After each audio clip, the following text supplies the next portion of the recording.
CEO, owner, whatever, insert, kind of whatever lofty title you'd like to insert there. I'm 27 years old. I live in Boston, and I say I'm not really an entrepreneur because I haven't started a business in a while. I've been operating an existing business for a few years, and entrepreneur is a title that you have to continually earn by trying new things, by launching new ventures. So I kind of shy away from that term. Why am I here? Well, one, Mr. Conti asked me, and he was my business teacher in high school, and I really appreciate everything he did for us. As students, we were total pains, and he had an immense amount of patience. I'm from the Cape, so I can relate to you guys all in that way. I grew up in Mashpee. I own and operate a business, which is why I think this is relevant.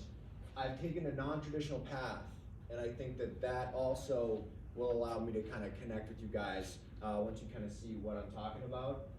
And I was where you guys are at not that long ago. I'm kind of a bridge between your teachers and where you guys are at, so maybe I can provide some perspective there.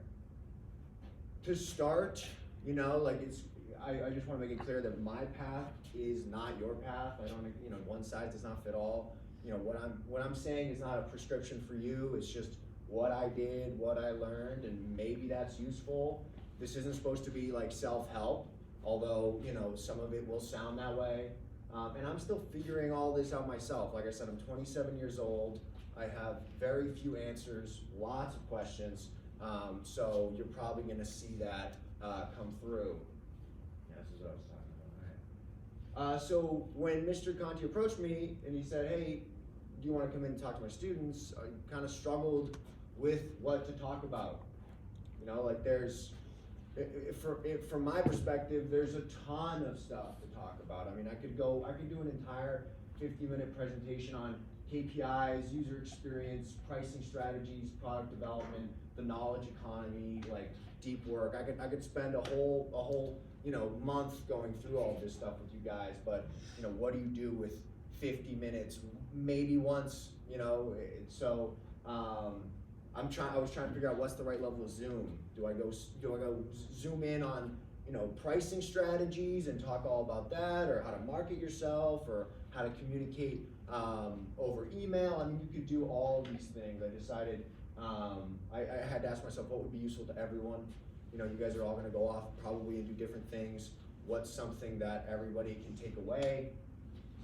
I thought of this quote: wherever you go, you'll take yourself with you. And this is where it gets a little bit of the self-help stuff. Your perspective, attitude, and behavior will decide the quality of your life much more than any of those terms that you saw on that previous slide. But how do I talk about these things? How do I like share these, the things that I learned about, attitude, perspective, habits, and how do I talk about them in a way that maybe you guys are interested in? I guess I decided to tell a story. That would be my story. The first 15 years into going to high school, not very exciting. I was born in France, which is like, maybe the only interesting thing. I moved to Mashpee in 2001, and I was pretty average across the board. Pretty average athlete, average student, nothing crazy. This is high school, 2010, 2014. My mom forced me to go to Sturgis, and I hated it. Sturgis, I don't know if it still has that reputation now, but it had the reputation of being where the rejects go, and so that's where I ended up. And I hated it. They didn't have a gym. They didn't have a sports field. They had nothing at the time. This wasn't the new fancy school, but I decided at the start of my junior year to pursue a career in the military. I decided I wanted to do officer training courses. I wanted to be a second lieutenant. I wanted to make a career out of the military, and I channeled my entire focus into this goal. My entire identity became, future military guy. Then I graduated from Sturgis in 2014, and ultimately ended up loving it. Like the experience I had there, the stuff I learned in high school was foundational to who I am today. the people, the relationships, everything. I was still pretty average when I graduated. You know, like I was not the star student, I was not the star athlete, I was kind of like right in the middle. So lesson number one is your mom is probably right, even though that hurts to hear. In August of 2014, I started as a Rook at Norwich University, and a Rook is just basically, you're the first year, which means all of your rights are taken away from you, and you have to wait, you know, an entire year to earn any of those rights back, essentially. And that's me over on the right, just realizing the gravity of the decision I just made and what my year is probably going to look like, which is indeed lots of standing at attention, lots of getting yelled at, 5 a.m. wake-ups every single day, room inspections. They come in, they open your sock drawer and make sure you got the right amount of socks in the right order with the right color combinations. If not, they tornado your room and you start over. No phone, no TV, marching, rucking, interplatoon drama, just kids, you know, your age, my age, or I guess my age at the time, who are just figuring stuff out, and all this like tension and this like, you know, high level energy, and then a full college course load. So it was very demanding. And I learned some good lessons here. Like I learned that the value of independence by not having any independence. I learned that, wow, I like that as an individual. Like I want to be able to make my own decisions, which would play into my future in trying to do my own thing. The importance of structure, you know, like I realized, wow, they structured everything. Your entire day was structured. You didn't have any wiggle room to do your own thing, and you were able to accomplish a lot that way. The role of routine and how you can get used to anything if you just do it frequently enough. That just became my life. The harsh reality of discipline, I learned what makes a good leader, but through examples, and I also saw really bad leadership, which would be really important for me, you know, when I'm building a company and hiring employees. And I learned waking up early, which is also super important if you're gonna do anything really meaningful. At some point you might have to wake up early to do that. But most importantly, I learned that I didn't want this for myself. Like I learned that this was not for me. I was staring down the barrel of a 20-year career in this highly structured, highly regimented environment, and I realized that's not really my vibe at all. So then after Rookdom, which is that period of being a Rook, so I finished that, I got all my rights back, I decided to stick to that. I left, which was a very hard decision because I made really good friends there. Like some of the best friends I'll ever have were, you know, as part of my platoon, but I decided to leave. And I transferred to American University, which is a private liberal arts school in the heart of Washington, D.C. It's like $65,000 a year. I got like a great scholarship for it. Otherwise, it would not have been possible. I took the barbell approach here. So the barbell approach is, you know, on the x-axis you have like the level of extremity, and then on the y-axis you have value. And typically the greatest value, at least at certain points in your life, the greatest value comes from extremes. The least amount of value comes out of what I call the boring middle. So Norwich was on one end, this new school was on the other, and I got to taste both ends of that. Lesson number 2, for me, again, not necessarily for you guys, but for me, lesson number 2 was that to find balance, I needed to try the extremes. Here at American University, my life included no yelling, no 5 a.m. wake-ups, no room inspections. I had access to phone and TV. I had no forced marches, no rucking, no forced exercise, and total independence, total freedom. And I struggled here too, because now I went from an environment where all of these things were forced upon me to an environment where I didn't have to do any of these things. No one was getting me up early, no one was forcing me to clean my room. There wasn't this external force forcing me to be disciplined and to be structured about my day and my life, and therefore you kind of slip, right? So room became a mess, grades started to slip. I just, again, I swung to that opposite extreme. I did start to learn about anthropology, which is a critical chapter in my life, which is the scientific study of humanity. I started reading books like The Naked Ape, Sapiens, Anthropology Explored, and these books taught me a lot about who I am, who you guys are, who we are together, just humans in general, which is quite useful if you're gonna, live in a world like ours. So these books taught me that humans share a part of their brain with lizards, and that when you're feeling angry or stressed or afraid, or you're craving something or whatever, you have this small chunk of your brain that's part lizard, and that's why that's doing that. I learned that humans are meant to move. We're not meant to live sedentary lifestyles. We need community and close relationships. We need struggle and challenges. We need those in our lives if we're going to grow and be engaged. And we're never happy for long. We're always seeking the next thing, the next horizon. We're always looking for that. But they also reminded me about the power of reading books, which I guess I had forgotten about. I don't know. I think I was a reader at some point in my earlier years, but I probably didn't pick up a book outside of classroom, high school and early college. I probably didn't pick up a book outside of that. But all of a sudden, I was finding something I was interested in, and I was reading like crazy. The man who does not read has no advantage over the man who cannot read. So, that it was formative for me. But books can be dangerous, and ultimately, these books led to me dropping out of college entirely, which is weird. It's like, how did a couple of anthropology books get you to drop out of college? Well, I wanted that nomadic experience. This is what you read about when you talk about ancient human societies, ancient human hunter-gatherers.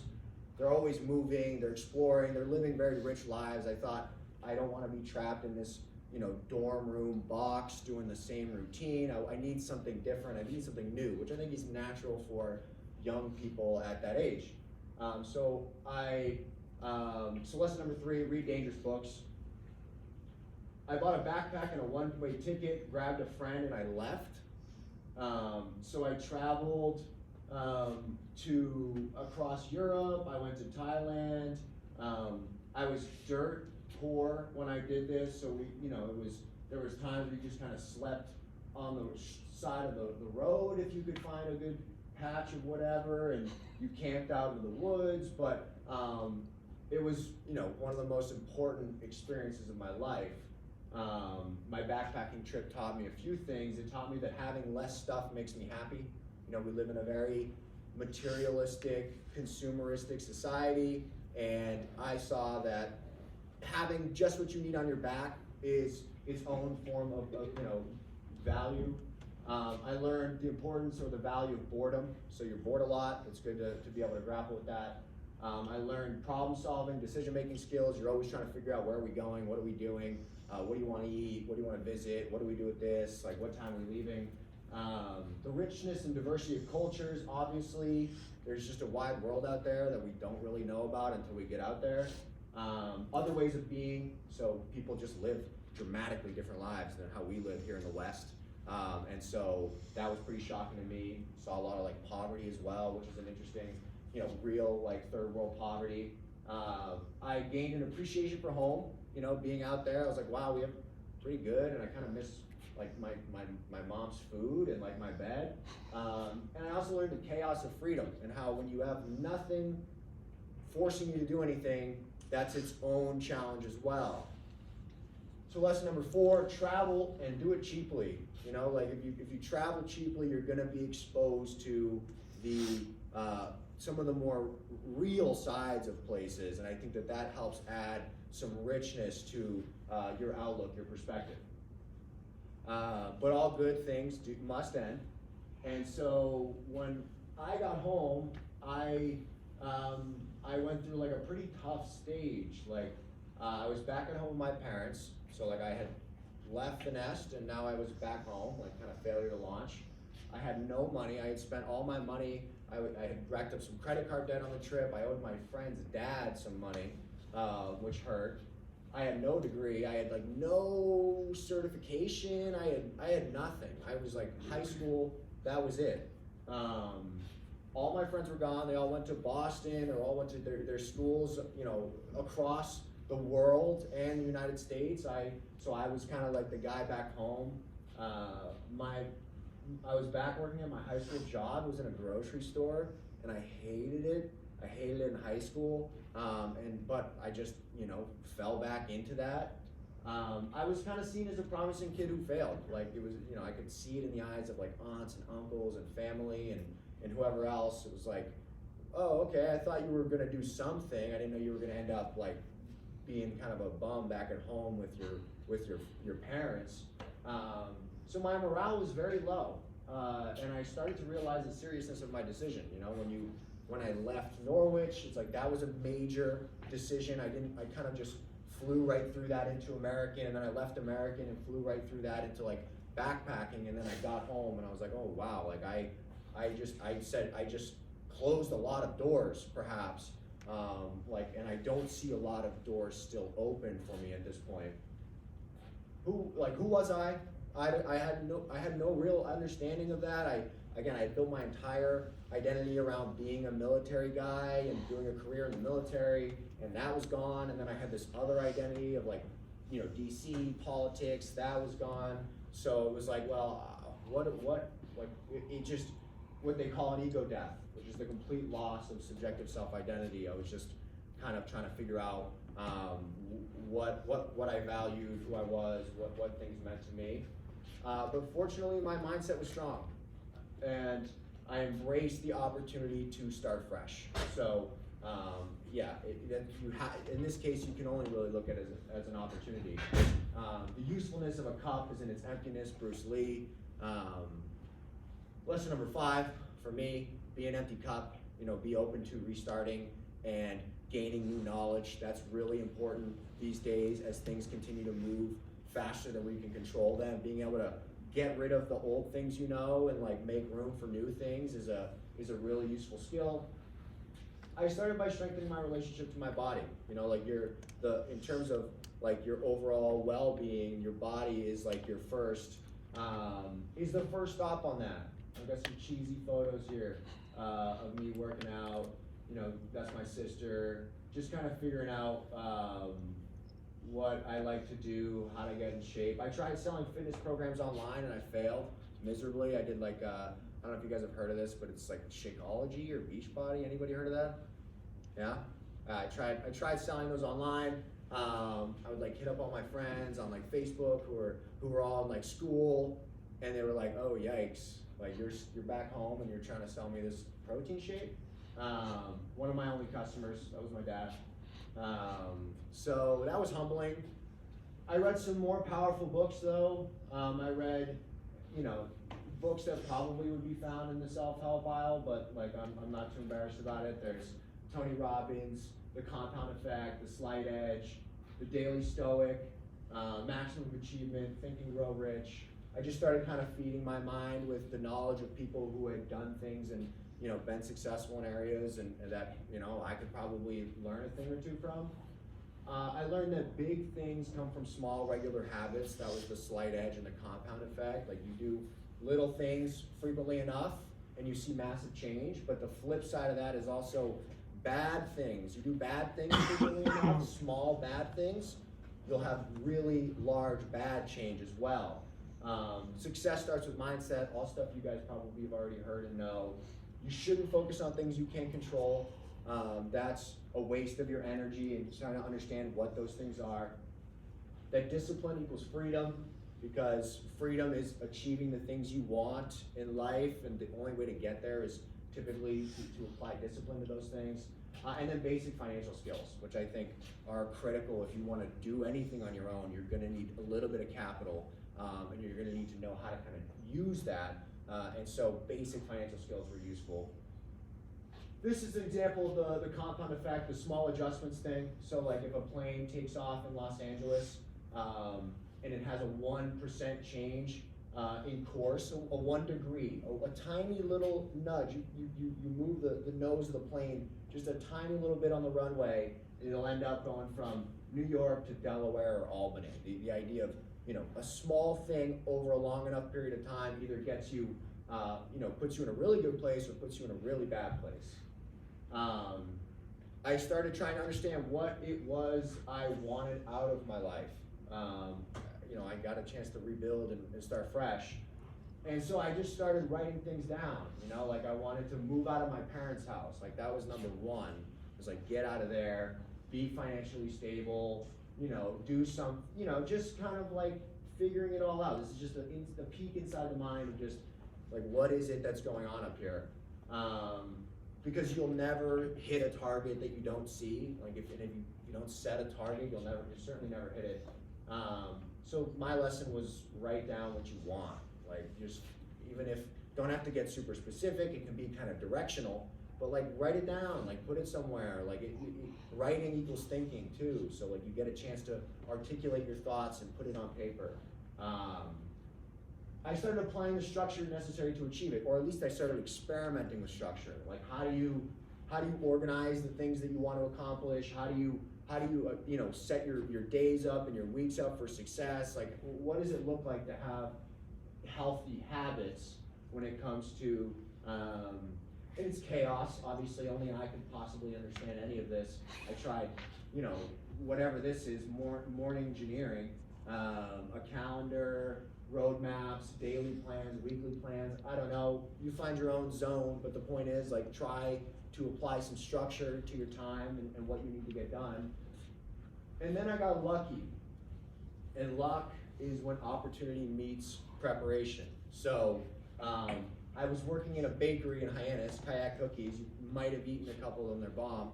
I was just scooping cookies, like at the, again, as part of this like low morale rebuilding stage. I was just scooping cookies, and the owner was walking around and was talking about needing to redo her website, and she was stressed about it. I was just like, oh, I'll do it. Like I had messed around a little bit once with a website.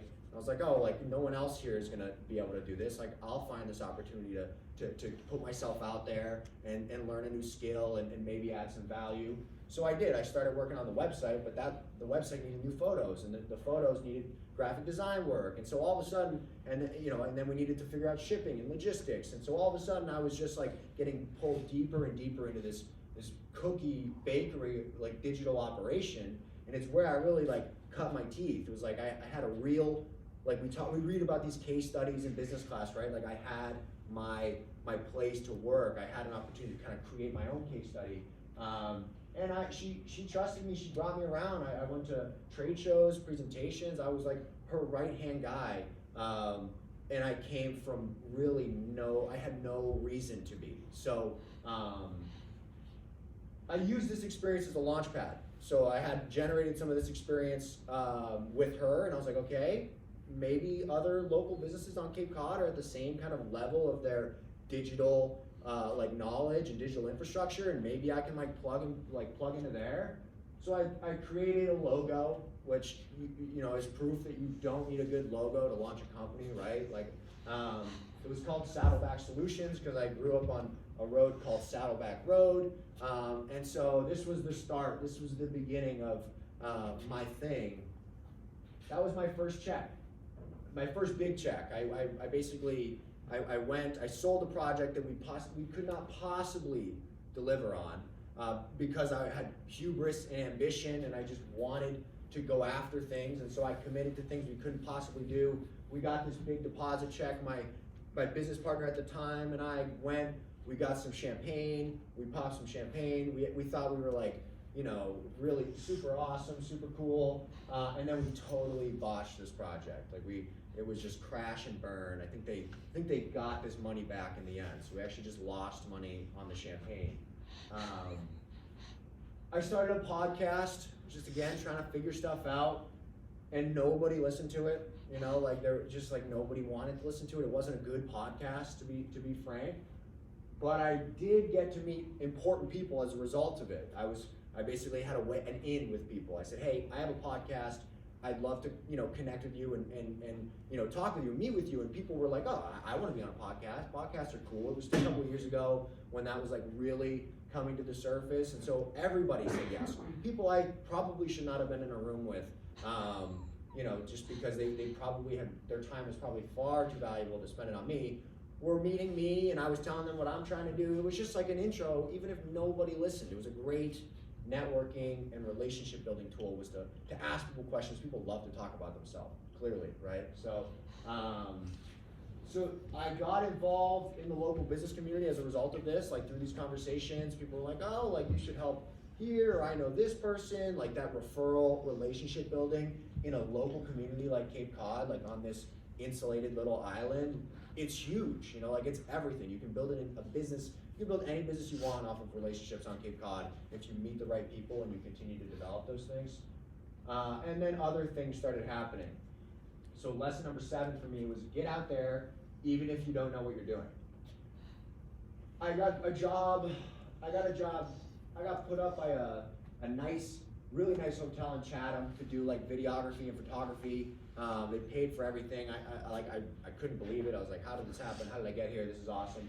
I did some work for conservation departments, some branding work for some local publications, magazines, just some random stuff all over. It was not very focused. It was kind of like, oh, I'll do video, I'll do graphic, I'll do website, I'll do whatever. And I reinvested all of that money into equipment.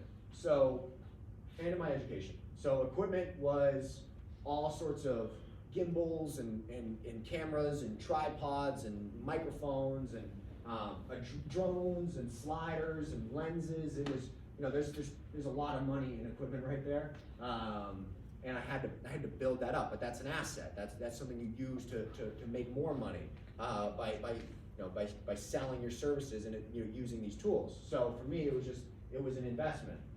And then I got lucky again. So I met a guy named Dale. He was getting burnt out. He was working at a company. He had started his own web design company years before for friends and family, and he was just kind of getting burnt out. Like he was just like he was him and his business partner Mary, and they were just like, they'd been in it for a while. They needed some fresh blood, some fresh energy, some fresh life. And so he showed me his client roster. I'll never forget, we were in a presentation, he pulled up a spreadsheet. He was like, these are all our accounts. This is how much they pay us per month, recurring revenue, which in my eyes, I was like, recurring revenue stream, like I can buy into a recurring revenue stream. I thought that was a great opportunity. It gives you some stability and some security to experiment and do your own things. So he asked if I wanted in. Essentially, I sold Saddleback Solutions and the client roster there, merged them for a stake in this company, which was like a 25% stake, because there were 4 partners at the time. So that's the early days of 118 Group, like this pixelated, blurry logo.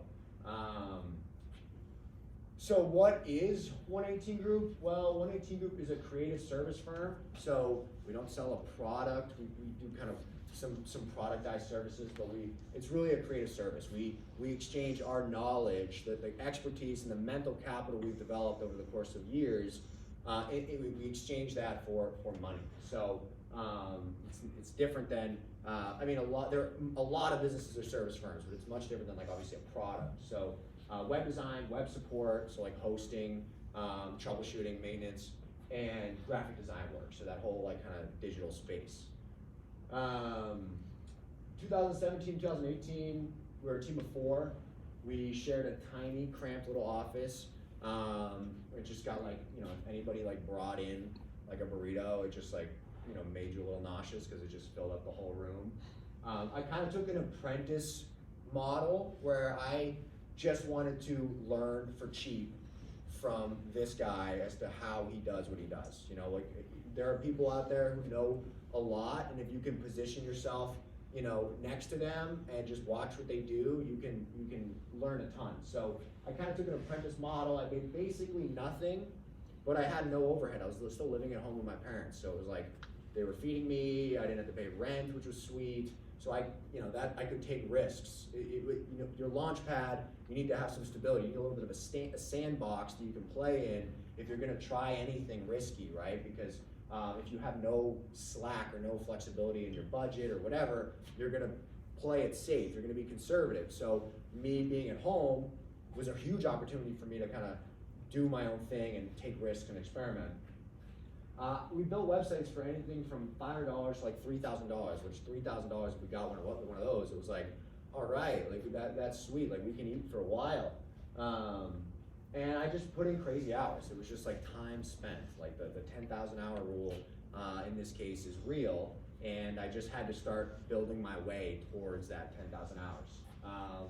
And I filled this newly emptied cup with all sorts of knowledge about client communications, design, hosting infrastructure, workflow development, like pricing, value, sales. Like I ate up whatever I could. That was our team. So top right is Dale. That's the guy who I met. That was his business partner when I came in, and that was my ex-business partner. That was the original business partner from Saddleback Solutions. That the four of us kind of merged together.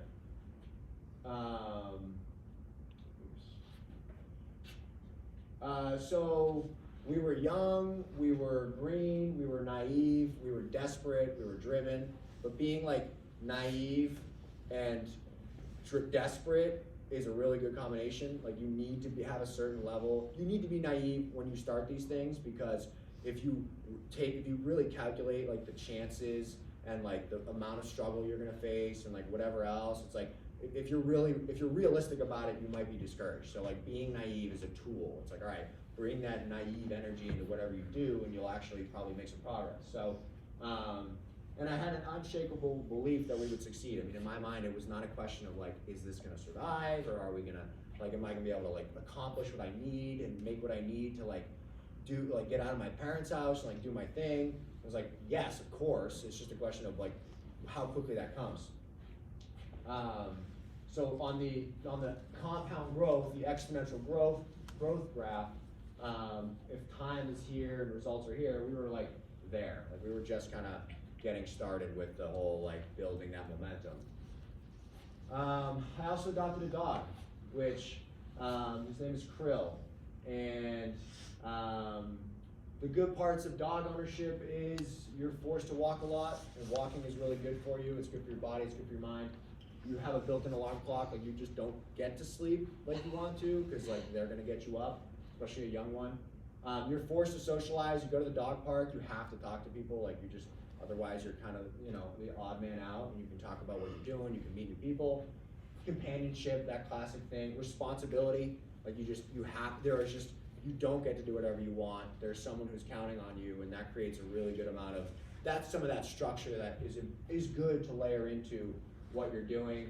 The bad parts is they're sort of dumb sometimes, and this guy has been quilled by porcupines 11 times at this point, and it's not cheap. Like I could, like I have a small budget just for this at this point. So then we go into 182 Group Stage 2, which is like the new branding, the new logo. I took over the sales role. I got more involved doing sales. I started steering our design. I had to fire a friend. We started working with bigger clients, Fortune 500. Somehow I started working with Jason Mraz. I don't really know how I ended there, but I did, and I was like on a call with him, and I was like, whoa, life is weird. And a lot of like Cape Cod nonprofits. So I had to up my game in this case, because the clients, the expectations from clients were getting higher, right? Like they were more professional, and so I needed to get more professional. I needed to focus on my communication skills, how I present myself, how I talk to you guys here right now, my email, my video, posture, tone, all those things. You didn't have as much room for slack at this level. We started building better processes, started using better tools, and I learned to hire and manage freelancers in this kind of gig economy. That's what we were doing years ago, was gig economy, building projects using freelancers, which has its own pros and cons. I started training martial arts, like in terms of things I did personally that helped me. I got really involved in kickboxing, a little bit of like sport fighting, jiu-jitsu, and I learned that through martial arts, I learned about humility, because like when you're getting your ass kicked by somebody, it's very easy to be humble. Confidence, because you become stronger mentally and physically. Grit, being calm under pressure. So this is one of my lessons for myself, but also I recommend it to everybody, is like do martial arts. Like get out there, great connections you'll make, and you'll be surprised by what it can do to you. So 2022, sorry, I took over complete ownership. I expanded our team, and we specialize in nonprofits. So we have been doing work for a bunch of different, we were doing work for everybody. We just said yes to anybody who came through our door, if they wanted to pay us, because we were like desperate. We always had that famine mentality, which is like, when are we gonna eat? Let's take projects. And then I learned, wait, you should specialize, you should focus, you should say no to more things so that you can do better work for fewer clients, which is a complete shift in my paradigm when I started. So, which was it was a risky business decision, because you start saying no to things more often. I kept reading. I read Deep Work, Anti-Fragile, Flow. I learned that the future belongs to those who can focus, especially today, where, I think you mentioned the phone, FOMO. Yeah, you guys know this, you guys all know this, like the TikTokification of our minds, me too. The future belongs to the people who can focus, who can direct their attention span on one thing for more than 30 minutes, which is probably a very challenging thing to do. And to those who are intentional with their time, those who care about their time, those who guard their time, those who use their time effectively. If I only had an hour to chop down a tree, I'd spend 45 minutes sharpening my axe, right? Like I would get myself set up to make that time more productive. So lesson number 9 for me was find time to focus on one thing and avoid distractions while doing it.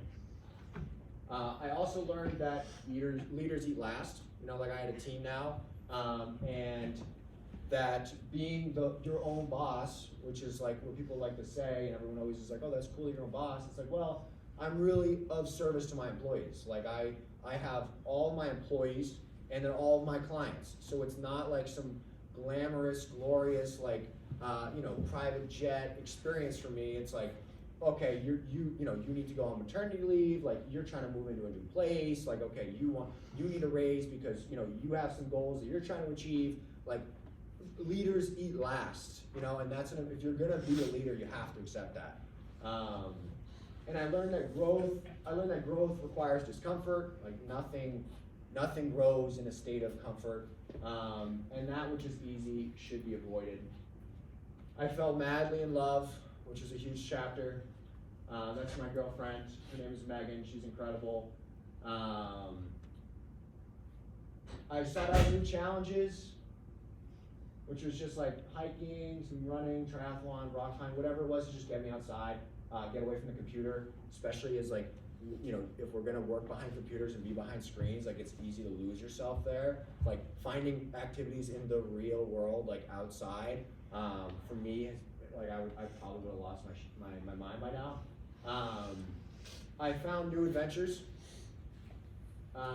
Just traveling, I think, again, back to that traveling thing, it's a little less cheap now. I have a girlfriend who doesn't necessarily want to sleep on the side of the road, so we eat a bit better, we kind of visit some nicer places, but we still kind of dirtbag it, we still kind of live out of a car, and try and do it on the cheap. I made questionable hair choices, like I think we all go through that. I adopted another dog, or we did, her name's Laika. So now we got 2 of them, which just kind of doubles your responsibility. And she also gets clothed. So like I'm still spending money on this. So the present, that's our team. So we Shannon, me, Greg, Guru, Marley, Hannah.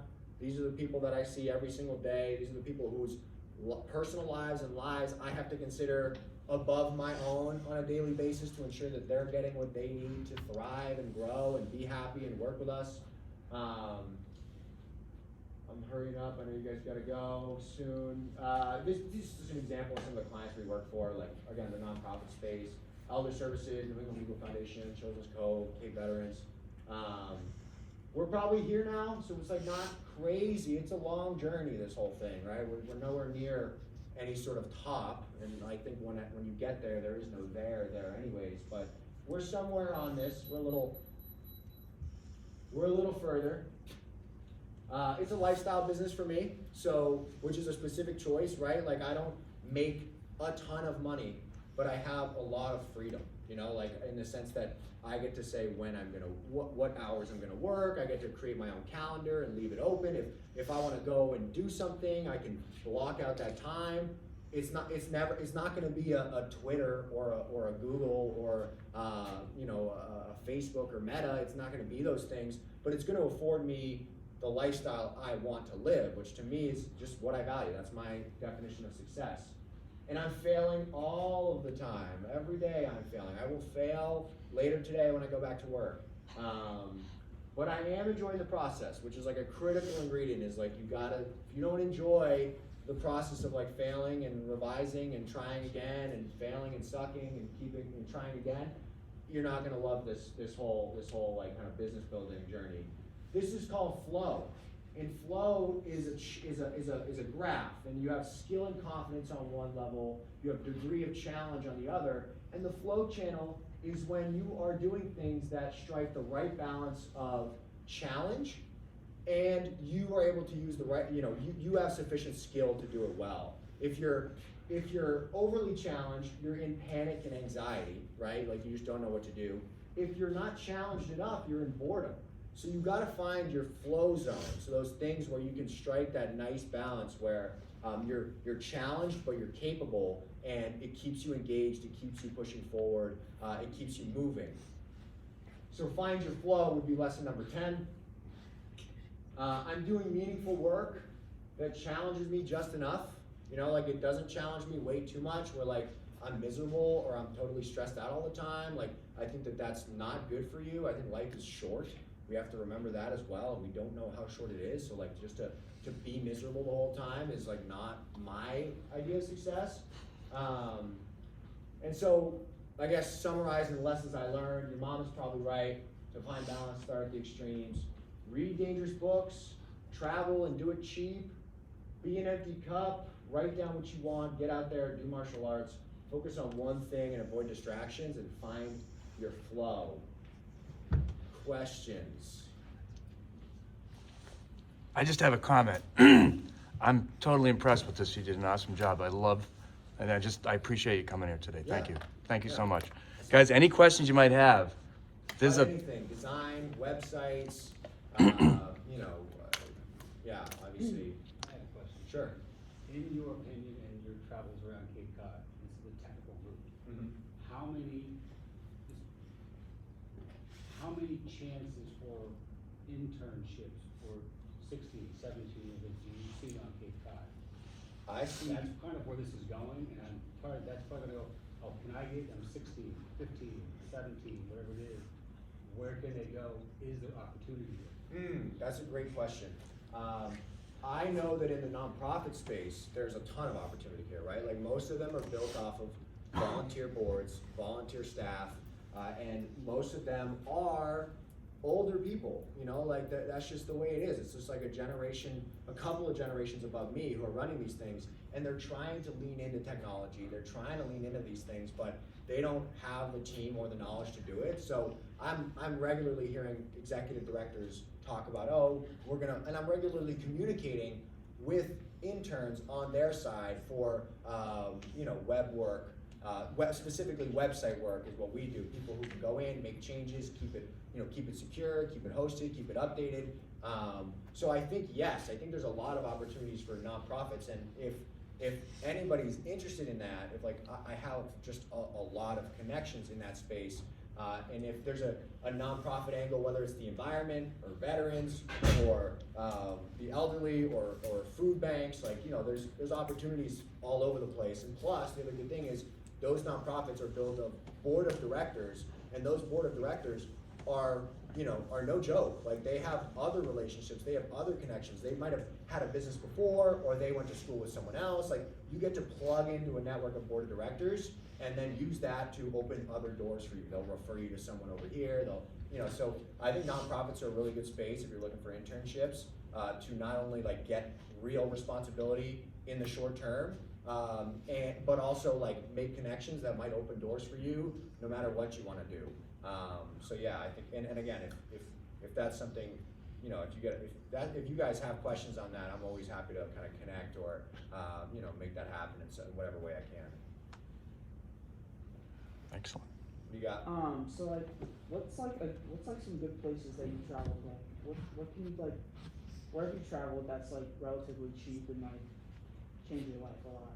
That's a great question. So Southeast Asia is very cheap. The only major expense in Southeast Asia is getting there. So I went to Thailand, for example. In Thailand, it's got like this crazy mix of spirituality and beautiful scenery and beautiful people and crazy good food. You can hike through these jungles, and then you can like swim in this turquoise beautiful blue water, and then like this, it's just, I would say Southeast Asia or South America. I mean, the reality is if you want to go somewhere cheap, that'll give you the extremes, right? The barbell approach, we have this. The other extreme is south, like places in the south typically, you know, are just poorer countries, right? South America, Southeast Asia, they're just not at the same level as like Europe or North America. You go to Europe, you'll see some stuff, you'll have some experiences, but it won't be as extreme and it won't provide you with as much value. So I would say go to South America, go to Colombia, Ecuador. You know, obviously pay attention to the you know, I was gonna go to Peru in a couple weeks, but they just had like a whole thing, and now Americans can't travel there anymore. But yeah, I'd say go south, whether it's you know, in Asia or South America. Oh yeah, I also have another question. Sure. So like when you started the company, did you also work on the websites and like? What do you mean? Did you so like what did you do when you first started the company? Saddleback or 118 Group? Both. Yeah, I mean, I was the sales guy, the developer, the designer, the project manager. I mean, like, the joke is you just wear a bunch of hats, right? So, yeah, I got really into web design. I spent a lot of time understanding best practices, basic principles, like different technologies, different platforms. Everybody needs a website. I mean, like, that's kind of a thing. So if you can kind of develop that skill and get in there, you can kind of open that up, you can learn new skills, add new value. So yeah, it was websites for me. That was most of those early years, was just behind the screen of WordPress basically and building websites. Any other questions on like tech, like you know software, you know, anything Yeah, like like that? what did you use For what? for website design? We used WordPress. WordPress, do you know it? I think I've heard of it. Yeah, but I've used everything from like Squarespace, Wix, you know, anything, so. You got a question over there? You got a question over there? No, he just asked the same question. Anything else? Questions? How much time do we have? About a minute and a half. A minute and a half, okay, that's pretty good. Time is up. Okay, you're pretty good. Any questions, guys? Anything you can think of right now would be a great opportunity. You have one person that's been Where are through we a lot. going to find that many Pokemon? That's a great question, yeah, so Try turns out, to go to my dog. New Hampshire has a ton of Pokemons. Yeah, honestly. Yeah, I would say if you're moving to New Hampshire and you have a dog, like start setting money aside now, because I think I've spent, each of those quillings is like $700, 11 of them. Can you imagine just $7 grand going to this dog that can't figure out that porcupines hurt, you know? So, but yeah. Anything else, guys? Sure.